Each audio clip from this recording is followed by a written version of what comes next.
জানি আমি তোমার দু চোখ আজ আমাকে খোঁজে না আর পৃথিবীর পরে। বলে চুপ থাকলাম। কেবলই অশ্বত্থ পাতা পড়ে আছে ঘাসের ভিতরে, শুকনো, মিয়ানো, ছেঁড়া। অঘ্রাণ এসেছে আজ পৃথিবীর বনে। সেসব ঢের আগে আমাদের দুজনের মনে হেমন্ত এসেছে। তবু বললে সে ঘাসের ওপরে সব বিছানো পাতার মুখে এই নিস্তব্ধতা, কেমন যে সন্ধ্যার আবছা অন্ধকার ছড়িয়ে পড়েছে জলে। কিছুক্ষণ অঘ্রাণের অস্পষ্ট জগতে হাঁটলাম। চিল উড়ে চলে গেছে কুয়াশার প্রান্তরের পথে। দু একটা সজারুর আসা যাওয়া। উচ্ছল কলার ঝাড়ে উড়ে চুপে সন্ধ্যার বাতাসে লক্ষ্মী পেঁচা হিজলের ফাঁক দিয়ে বাবলার আধার গলিতে নেমে আসে।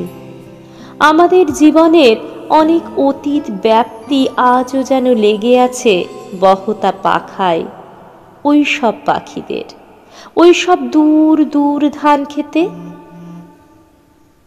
ছাতকুড়ো মাখা ক্লান্ত জামের শাখায় নীলচে ঘাসের ফুলে ফড়িংয়ের হৃদয়ের মতো নীরবতা ছড়িয়ে রয়েছে এই প্রান্তরের বুকে। আজ হেঁটে চলি, আজ কোনো কথা নেই আর আমাদের। মাঠের কিনারে ঢের ঝরা ঝাউ ফল পড়ে আছে। খড়কুটো উড়ে এসে লেগে আছে শাড়ির ভিতরে। সজনে পাতার গুঁড়ি চুলে বেঁধে গিয়ে নড়ে চড়ে। পতঙ্গ, পালক, জল, চারিদিকে সূর্যের উজ্জ্বলতা নাশ।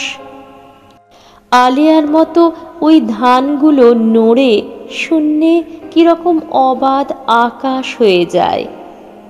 সময় অপার, তাকে প্রেম আশা চেতনার কণা ধরে আছে বলে সেও সনাতন।